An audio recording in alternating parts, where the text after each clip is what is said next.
everyone, it is I, DialectSram, aka Mark, and welcome to another one of my toy review videos. In this video I shall be reviewing the HEXBUG BattleBots Build Your Own Bot Set Tank Edition. Now last year I reviewed the wheeled version of the Build Your Own Bot Set.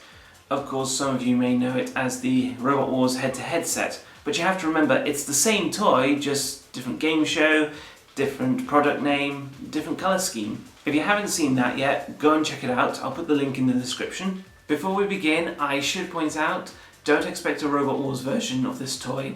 I did check with HEXBUG. They say they have no plans to make any more Robot Wars toys. That's why I'm reviewing the BattleBots version. So with that, let's get started. Okay, so when you unbox, you have a robot, 2 active weapons, 2 side panels, 3 secondary weapons, and the standard HEXBUG controller. Okay, well starting with the robot first. As far as I know, this is the first time HEXBUG have ever made a robot with caterpillar tracks. And I think that's brilliant because I always like vehicles and robots with tracks. Ever since I first saw Mortis in Robot Wars, I fell in love with it straight away. It has a similar setup to the wheeled robots. On the top you have slots and the rotating mechanism where you put your active weapon. The front and back have slots where you attach the secondary weapons. The sides have magnets so you can attach on the side armour. They're designed to come off easily. Underneath, the battery compartment has a screw this time, not a locking mechanism, so make sure you have a screwdriver ready. And of course you have the on-off switch and, as VoteSaxon07 would say, legal jabamba. Press the button to turn the robot on, and it will be tuned to the frequency of the nearest controller. If you've seen my 2 HEXBUG Robot Wars videos, then I'm sure you're all familiar with the HEXBUG controller. Frequency setting underneath so you can play with 4 robots. Forwards, backwards, left, right, and the little button on the top to turn on and off the active weapon. So looking at the active weapons, first the drum spinner. Although technically this is an egg beater. As you can see, it's bigger than the drum spinner that was released last year.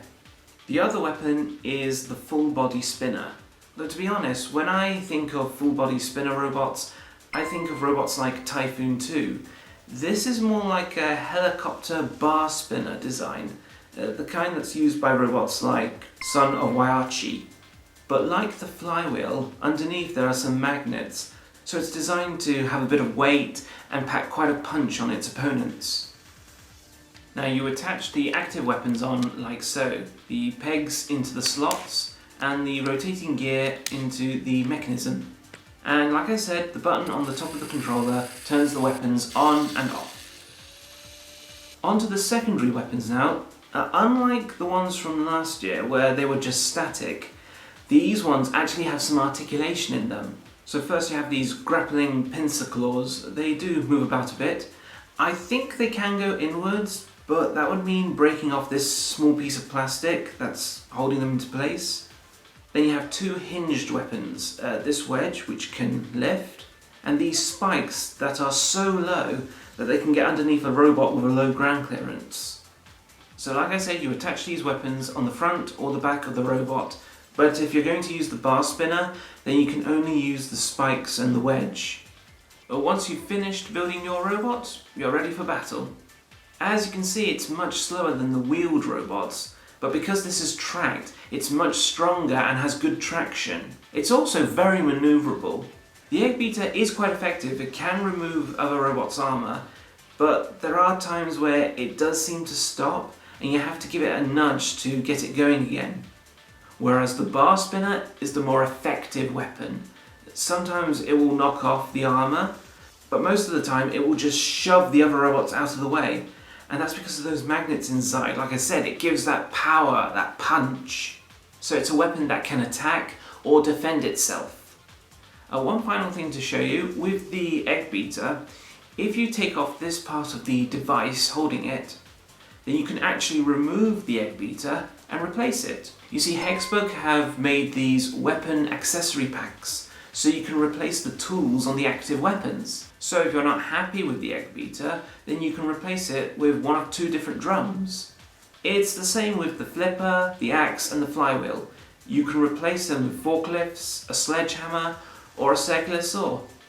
Oh, and the active weapons from last year, they are compatible with the tank robot.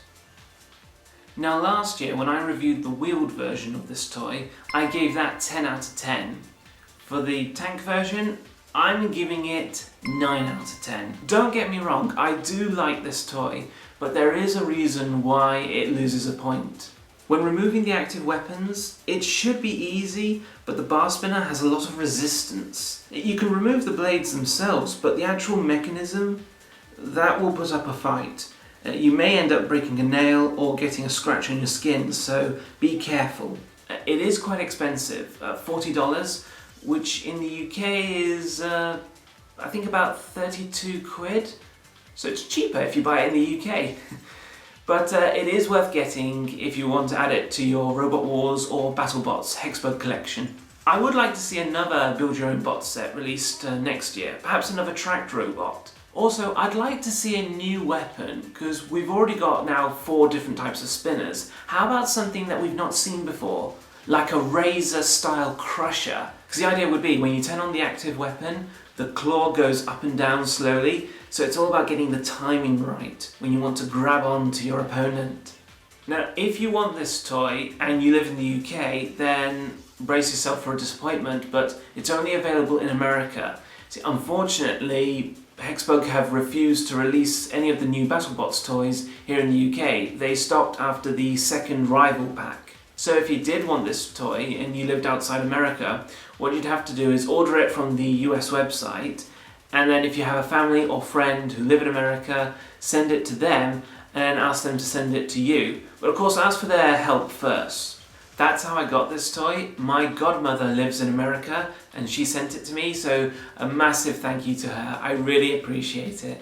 HEXBUG, if you're watching this, come on now, don't be so selfish. You know you've got BattleBot fans here in the UK.